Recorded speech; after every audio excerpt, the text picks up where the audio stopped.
Daddy Fell into the Pond by Alfred Noyes. Now, when you recite poetry, when you tell a poem, you're telling a story. Most often, you're telling a story. Sometimes it's a monologue, sometimes it's a conversation. But if you're telling a story, then it's the story you need to deliver and not the rhyme. If it's a rhythmic poem and the rhythm is very, very specific, then of course deliver the rhythm. But otherwise, deliver the story. When you're looking at a poem, there are many things you need to do to be able to deliver that poem well. One of the things is to look at the words in the poem and try and ascertain the mood that the poet wants you to use. The mood must come through in your tone, in the way you say things. So the first verse of the poem says, "Everyone grumbled, the sky was grey, we had nothing to do, nothing to say, nearing the end of a dismal day, and there seemed to be nothing beyond. Then, Daddy fell into the pond." Now in that first verse, 4 lines and then the daddy fell into the pond. Look for the mood. Grumbled, sky grey, nothing to do, nothing to say, no conversation. Nearing the end, dismal day, seemed to be nothing beyond. Then, the mood changes. Daddy fell into the pond, right? So everyone grumbled. Sky was grey. There was nothing to do and nothing to say. We were nearing the end of a dismal day, and there seemed to be nothing beyond. Then, the excitement, the joy, the glee, something happened, right? Daddy fell into the pond, or however you want to say it.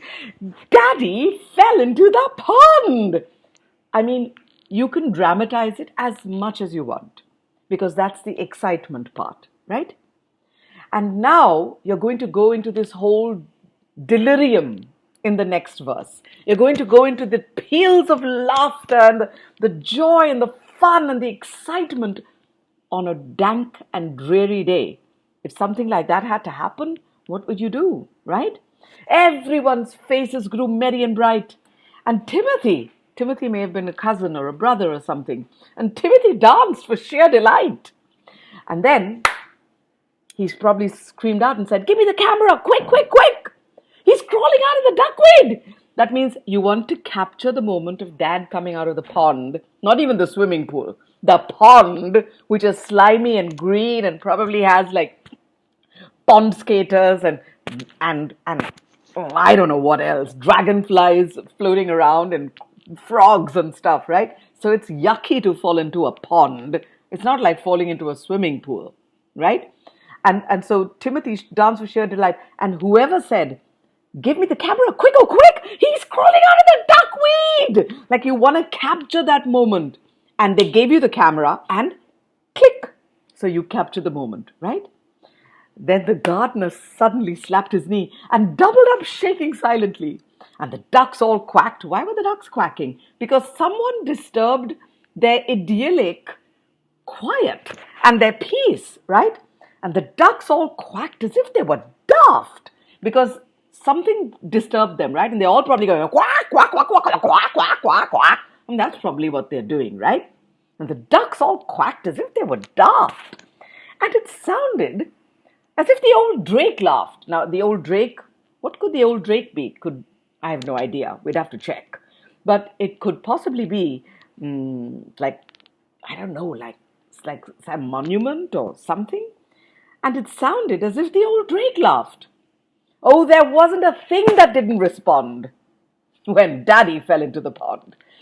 There wasn't a thing that didn't respond.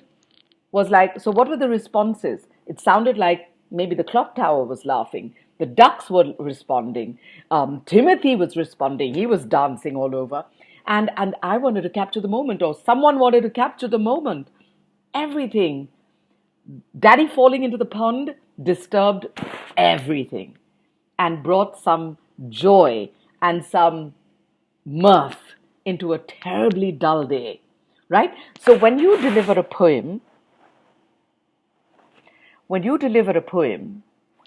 the story, understand the poem, check what is the diction the poet has used. The diction are the word choices, right? So what are the diction words to look for in the second stanza and the third stanza? Merry, bright, dance, sheer delight, glee, whatever, slapped his knee, doubled up, that means laughed. That's doubling up, right? Shaking silently.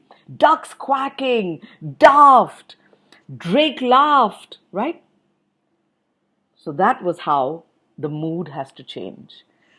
The first stanza has this dank, dreary, drab. And then this full of mirth and full of laughter and full of glee and full of excitement. What is glee? Glee is like naughty excitement, right?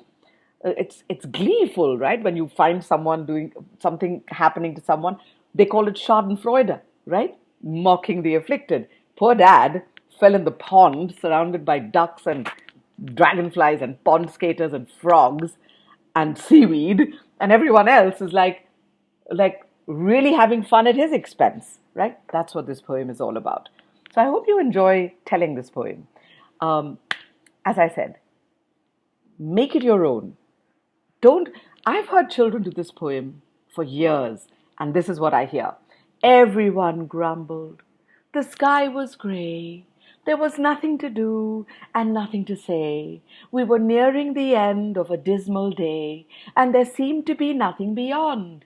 When Daddy fell into the pond. I mean, everyone says it the same way. Don't do that. Make it your own. Say it, feel it, and deliver it. It's a story. All right? Thank you. I hope you liked watching this and learning. If you did, then do subscribe. I'm supposed to say that apparently because many people watch my videos and my numbers just don't go up of subscribers. So do subscribe. I'd really appreciate it. Thank you. Bye.